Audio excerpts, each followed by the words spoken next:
Imana icyubahiro. Ela desafia. Que giga sabe. Dio. Projerité de Haleluya.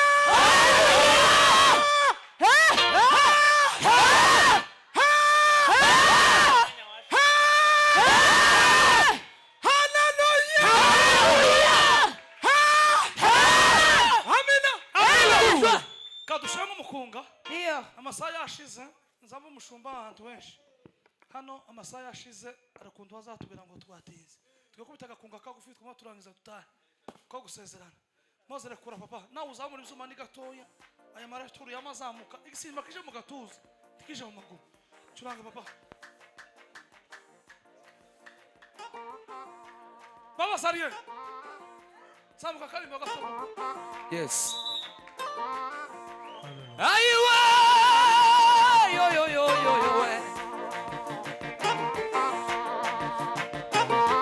Sajya ndirimba urukundo rw'umukiza rwanguye mu mizima. Sajya ndirata umusaraba wa Yesu wambereye ibyiringiro. Sajya ndirimba urukundo rw'umukiza rwanguye mu umwijima. Sajya ndirata umusaraba wa Yesu wambereye ibyiringiro. Wambereye ibyiringiro. Wambereye ibyiringiro. Dio. Samuka masasa.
duhaze Imana icyubahiro. Zamura ibiganza. Haleluya. Mana mu izina rya Data Imana Isiraheli. Ugasandira umuntu wose wateranye. Ubagire neza Mana ubiteho. Abagwayi bakize. Abaremera Mana batabara. Abafite inyatsi ihagarare. Abakeneye umunezero Mana ubahe. Abakeneye abana Mana Data bababone. Abakeneye kwibaruka Mana bibaruke. Abasaba Imana yacu batwita. Mu gisagara cya Bujumbura turasenze. Kugira ngo Mana utange kwibaruka kw'abana. Mu izina rya Yesu Kristo. Turamaragana impfu zikaze abantu bakanyuka. Turabuzaza mu izina rya Data. Duhamagaye imbaraga zisumba zose. Muri uno muhana Mana. Duhamagaye amahoro mu gihugu cy'u Burundi. Ukugira neza Mana ucita. Ugiye umugisha w'imvura. Muri kino gihugu cy'u Burundi kandi ukugira neza. Wibuke isi yose Mana utanga amahoro. Tambara z'urujya n'uruza Mana uzihagarike. Dusange abakongomani n'abarundi n'abarundikazi n'abanyarwanda n'abatanzania n'abagande n'abakenya n'abaethiopia n'abashinwa n'abongereza bose Mana. Duhurize hamwe Data Mana mu rukundo rwawe. Kuko wavuze ngo tubumwe. Kuko nawe naso muri umwe. Abantu bateranye bagire neza kandi ubiteho. Amaturo yatanzwe umuntu wese warambuye ikiganza Mana mugire neza. Asigaye bajana amahoro y'Imana ndabasezeye mu izina rya Data n'ry'Umwuka wera. Amen. Randevu kwa gatatu mu gatatu muzoze kare.